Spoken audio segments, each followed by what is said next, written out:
Welcome back to the Crochet Credits with our friends at yarnspirations.com. We have a historical pattern today, and it was using Lily Sugar and Cream called Naturals, and so I'm just using regular Lily Sugar and Cream. The original pattern is actually from 2010 to 2014, but it has been retired, but the pattern is still around on Ravelry.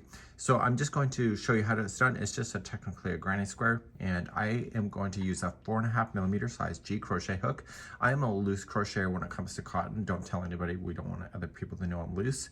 And this is a great little project. So it is recommending a 5mm size H hook if you would like to do it that way, but I'm just gonna go a little bit tighter because that's just the way I'm feeling today. Let's begin. We're going to begin with a slip knot, and this will be the center of your dishcloth.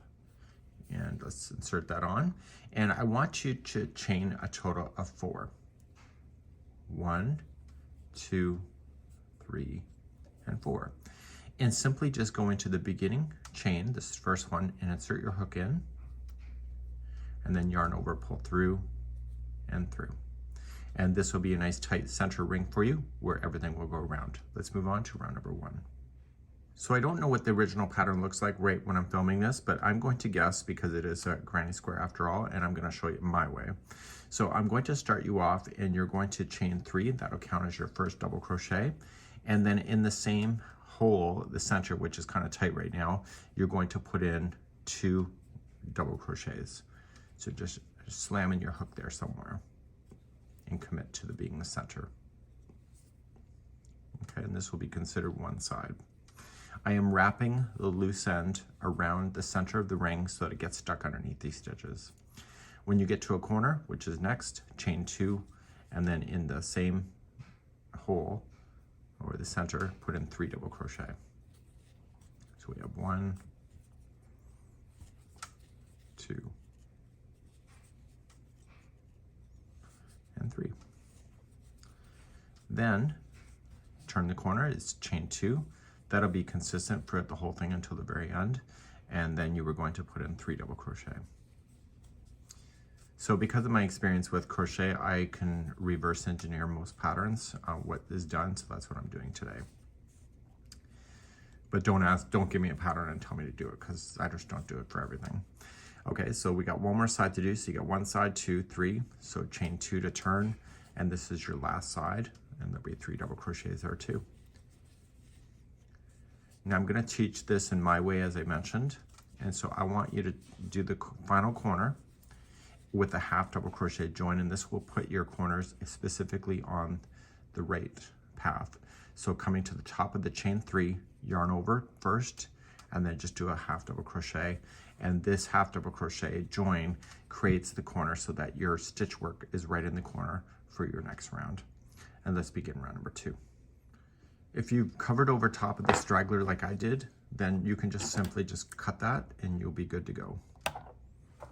And then you can officially move on to round number 2. So to start round number 2, in all rounds, we're just gonna stay in the corners. So we're just gonna chain 3, that's your first double crochet, and then you'll put 2 more double crochet into the same space. So it's technically over the bridging of the half double crochet join. To keep this a bit tighter, what I'm going to recommend to you is that you want to just chain 1 and then come into your next corner and put in 3 double crochet, chain 2, 3 double crochet. So your corners will always be the same.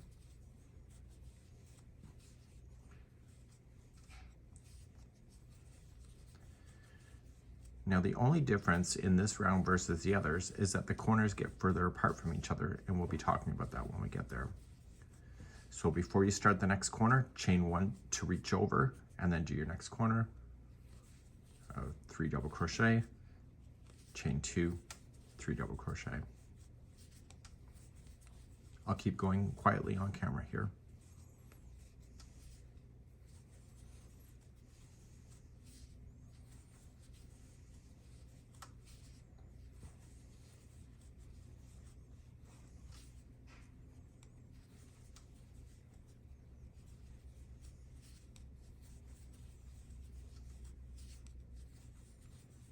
So a question I did get asked while I'm here is that somebody said, well, can you make this granny square as big as you want to? Absolutely, you can stop at any time.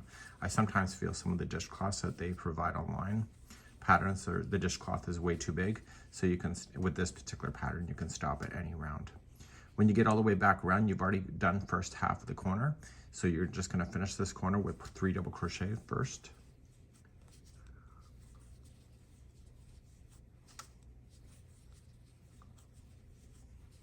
And then join it with a half double crochet to the top of the chain 3 that you started with.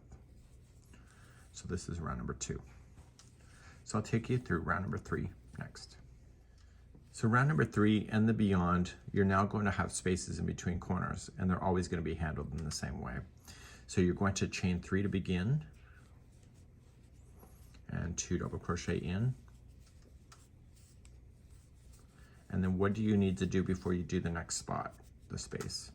You have to chain 1 always, and then in the next spot, just put in 3 double crochet.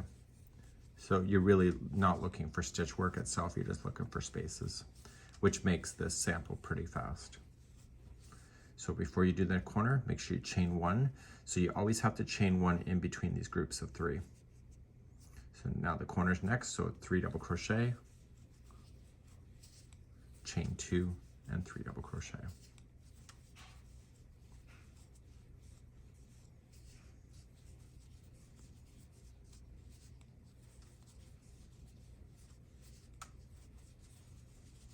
Okay.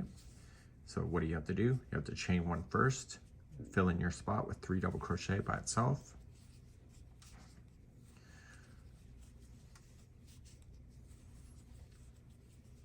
Then chain 1, and then your corner's next. So for those that have never crocheted before, you can leave me a comment, but do you get why people do a lot of granny squares? It's because it's fast. And also there's really no stitches to pay attention to. It's all about spacing. So your corners, as always, is 3 double crochet, chain 2, 3 double crochet, and then chain 1 to separate it from the next group. So I'll stay quiet for the remaining of the round.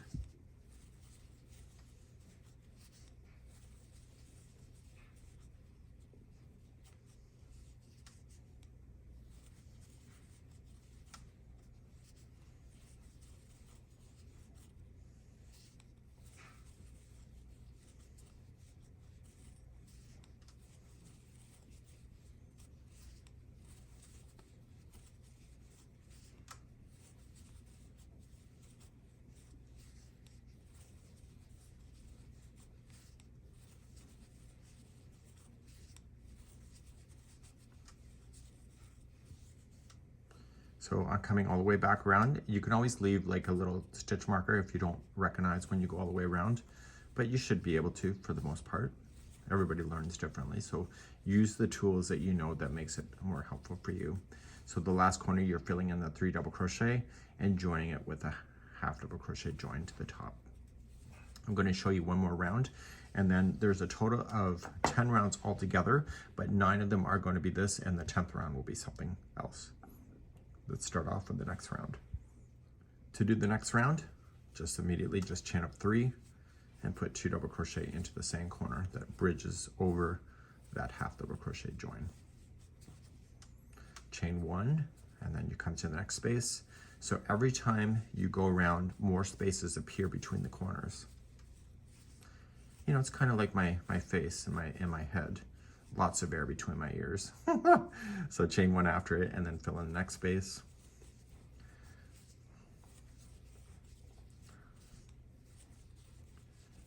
Okay, and then chain 1 and then your corners next. So you're increasing all these spaces by 1, and you'll have 1 extra group of double crochets between the corners every time you're going around. So then 3 double crochet, chain 2, 3 double crochet in the corner. So I sometimes think that some of these patterns, the dishcloths are way too big for application. It also takes longer to dry. So you have to decide what is going to be the best for your hands and what your lifestyle is consisting of. So I'll stay quiet for the remaining of the round. Just don't forget to put those chain 1s in between those spaces, or in between those 3 double crochet groups.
When you come back around, you already can see it's there.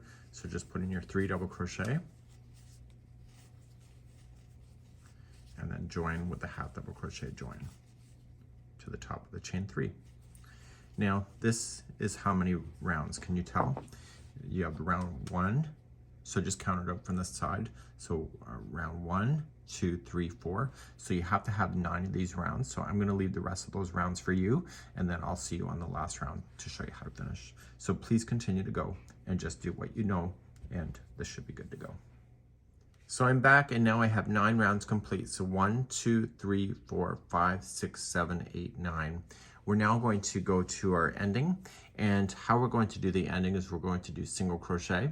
So what I want you to do is just chain up 1 and put 1 single crochet into the beginning corner. Now the tops of each one of the double crochets are each going to be a single crochet. So you don't need to count it, just look for the stitch and just slam it in.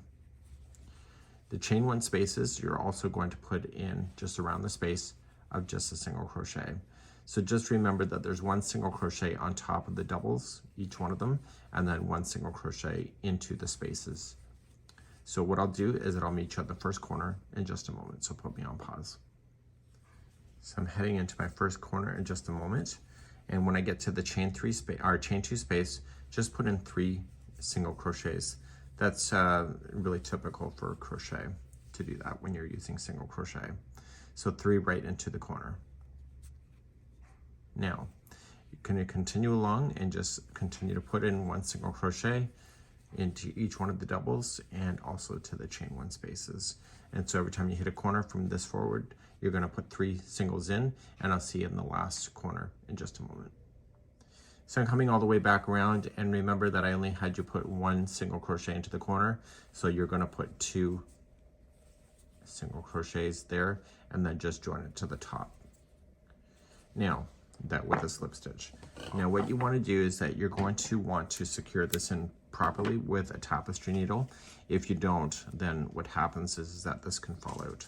So turning it around to the back side, so the side we have not looked at yet, and you want to throw this through a tapestry needle. Because it is as a dishcloth, you are probably going to use it. Even if it's ornamental, I would do it as well. And just drag the yarn through. Where's my camera? Okay, there it is. I just drag it through the underside. Sorry, I have a glare with the lighting with just the monitor. Okay, so we're gonna just pull through. So pull through once. And the best thing to do is separate the plies. Just don't go between strands. Actually break apart the plies, and you'll find better success on this not falling out on you. So I'm now gone twice and now 3 times. And just split apart those plies and going back across. Once you have that done, you can then just cut it down. And depending on what color you want, you now have a nice home decor item. It's something that's practical. Just shape it and you're good to go. And this here is the natural crochet dishcloth in granny square format.